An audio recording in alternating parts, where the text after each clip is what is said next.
Yo, final day of the rewire. So, well, it is and it isn't. It is because we will have the power on and everything should be finished 99%, except for running an armor cable, like I said, on the day one out to the wall for the summer house. And I've got to get through tarmac. The guy has left me a still saw to have a go with, but I don't know if it's a good idea or it's going to break it, but we're going to have a go with the Metabo with the 3 blades, aren't we? And see if we can do a channel through the tarmac, because it's all being block paved or slabbed over at some point, but we need to get to the other side. So I'm going to see if the 3 blade will go through tarmac and how that holds up. So we might see if we can break it. Might do a video on that afterwards, just to see how tough it is. But the last thing we're doing today, so we've got a second fix. I brought some bonding to sort all this out. Just going around with a spray bottle with some water in it just to get that out. I'm going to stick a little bit of PVA in there just to get it a bit more tacky. Lights to go up. We've got a few fittings that we're going to put in, but Adam's just going around stripping up. We're using the socket shields, which are here, which are just going to face off because we're going to bond it ourselves, but everything in this house is being redecorated or replastered at some point, like so. Outside light to go on, so there's bits and bobs, but we're going to start doing some second fixing. And so MK got hold of me. Okay, so I don't think you guys have ever seen me fit MK, and when I came straight into the industry 12 years ago, MK was everywhere and it was top brand, and all you ever saw, and especially like when you're doing the old rewires, all the old terminal boxes, all the sockets and everything, were all MK. And I've never really fitted MK, if I'm being completely honest, because the price of the sockets and switches compared to other brands when I was on a budget were too much. Everything's changed now. So MK brought out a new range, which is this stuff. The MK base range, so double sockets, USBs, shaver points, we've got a few spurs, with cool little dimmers, are a bit different.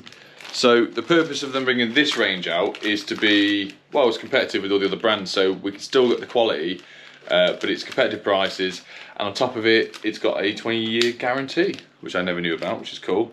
So we're going to fit a few of these. We've done a few upstairs. We're going to film a few, see how we like the fitting, any good points, any bad points, what I think of them.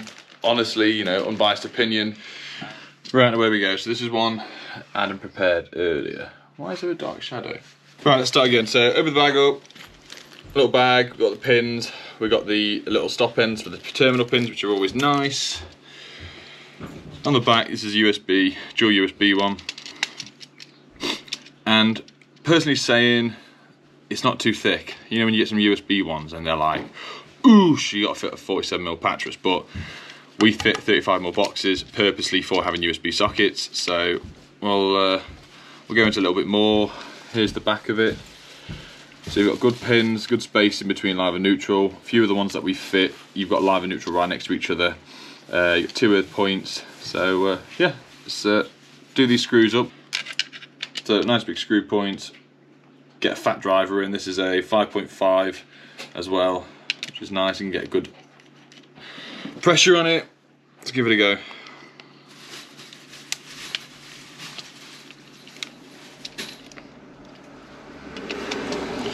What we like to do as well when you tighten them up, if you press it against the wall as well, it's going to give you a bit more strength and stability to do them up with.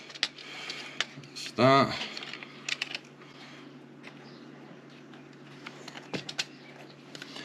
Make sure there's no copper hanging out of the terminals. Got a fly lead over from our back box. Right, that's in. What we do now, we bend them in accordance to where we want them to go. Let's make sure that can go up there in the corner, this one will go up here, and this one will go bottom left. As we're pushing it in. Oh, that's what you normally do. I've got to fit this. Will this go on before or after ad? Oh no! It will go on, you have to like put it on an angle. I've just done it. You have to like just... Right, as you go on and bend it back, obviously if we were doing this without this, this would sit lovely and flush there. What we always like to do is once they're back and you've got the pressure where it's going to sit, bend it out a little bit, make sure you still got your screws and your terminals in place. Push that back, job's a good one. But obviously, for this, I'll be putting the shield on it. That sits and tucks lovely in there. Can I have 2 long pins, mate, please? Adam and I like to leave the pins sideways. Always done so. And we said that in a video, didn't we? And a lot of comments from the guys saying you shouldn't leave it sideways because it's where dust can collect and all that sort of stuff. You should put it upwards, so any hospital environment. Horizontal and vertical. Yep.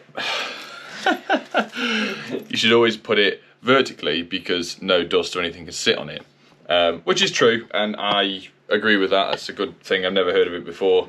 But looking into the information that came with the MK stuff and the sockets is the plastic it's made from, and I never knew this, so if you ever fit this in public areas or HMOs or where sockets and switches get touched by a various amount of people, the plastic it's made with is actually antibacterial and that sort of stuff. So I'll put some description below to explain it a lot more, but this kills 99.9% of viruses or germs or all that stuff that's on it as a switch and a socket, which I never knew. I didn't think that was possible, but I'll put it below so whenever you fit in stuff, you get, you know, if you guys actually fit stuff in hospitals, what brand is it? Is it MK because of this reason? So yeah, I thought it was a cool little interesting fact, but I'll pop the one upstairs, see what finish it looks like on a flat wall.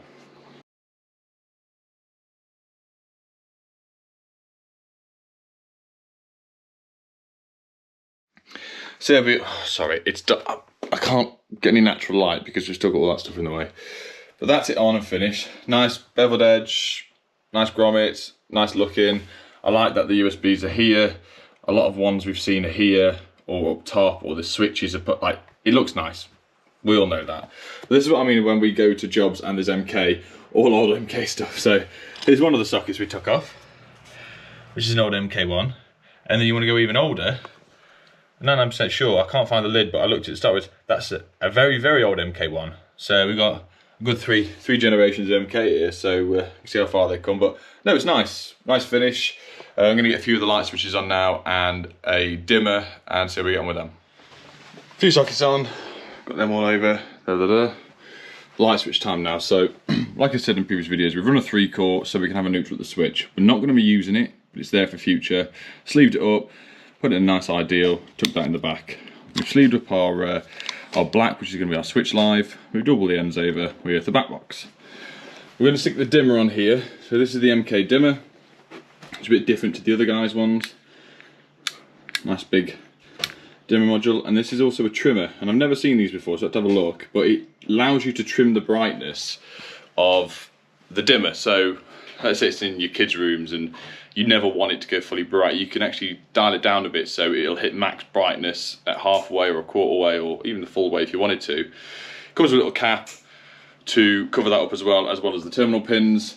On the back we've literally just got our common in, L1 out as we would call it. It's not too deep, so that's a 25mm patch, so that should fit nicely in there. 35mm probably would have been a bit better, but yeah, let's get this on, see how it looks, and give it a go in a little bit. So that's that on there. I've not put the caps in because obviously we need to pull these off, but we're going to keep everything safe and together in a box somewhere. This is the 2-gang switch, nice big switches, beveled edges, curves. Bit different, we've got L1, L and 1 and 2. So obviously normally you would find L, which is your common at the top, and then your L1 and your L2 at the bottom. Bit different on these ones, but we're going to get this on here, give this a go. So I brought the power in, that feeds across to the outside light, which will loop out. We got our 2-way for our landing, and then we got our 3-core, which will do our thing. So we'll get this one all together and see how this looks as well. So that's what we got. We got our L1 and our, well, common and L1, it's confusing. So we got a permanent feed in and our switch feed out, but then also we're pinching the permanent feed and a neutral feed to go across to bring over here. And we're going to have literally live and neutral in, live and neutral out. That will go outside to the outside light. So yeah, very nice. Right, so overall, I really like them, genuinely. I know it's a switch and it's got beveled edges and it's very similar to the other guys' ones, but as far as they go, would I fit them, would I buy them? Yeah, definitely, they're nice. Ad, what would you say? Nice? Yeah, good. One thing I do like, and I do, which is the 1-gang switches, well any switch, is you've got good sized pins. They've got big enough terminal points, nice big pins, sorry, terminal pins should we say. And that is nice because we get fit quite a few of the other ones, and they are very, very small. You end up using, bear with me, tiny flathead 2.5 just to be able to do it. But most of them we've been using, I mean this one's knackered at the end. Is this 3.5, 4.5? Or 4? This is 4. But yeah, it's nice. So check out the stuff for the other ranges. There's loads of other bits and bobs here. So we've got shaver points here, cooker ISOs with neons. You've got fuse spurs, 1 gang sockets, 3 gang switches. I mean, the range is massive. Anything you need, obviously, they're gonna have. But go click the link, check it out. Next thing I'm gonna do, really, is gonna put this light up. And also, I had to change the dimmer. And so, what am I doing here?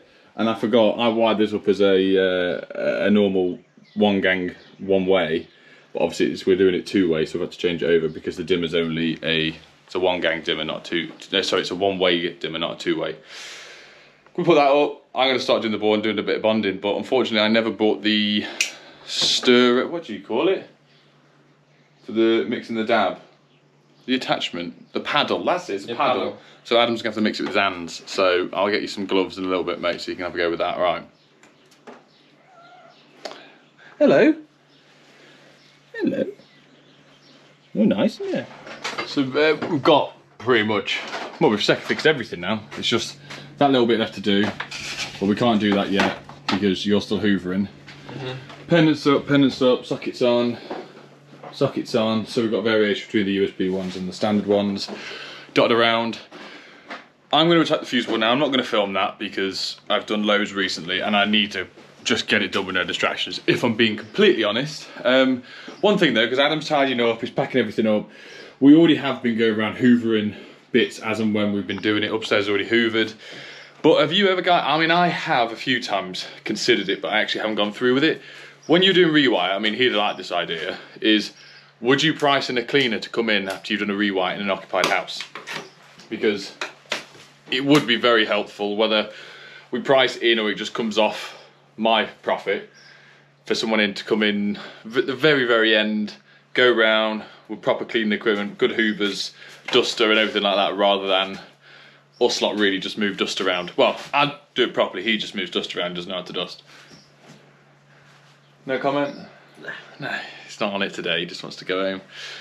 So the last thing we've been doing, we've got the board on, tidied up pretty much everywhere, the lights are working, we're just going to go around with the bonding, and then tomorrow we're going to use the Metabo outside to give that a go. But I'll just show you how, like, this isn't very like off regular for me. I do not fill chases, and the customers are, I'd say pre-warned, but I just say to them, no, I don't do it. I'm not good at it, and equally it's someone else can do a better job. But I do know the couple that own this house, and they've asked me just to do a little bonding in, just to keep the dust down.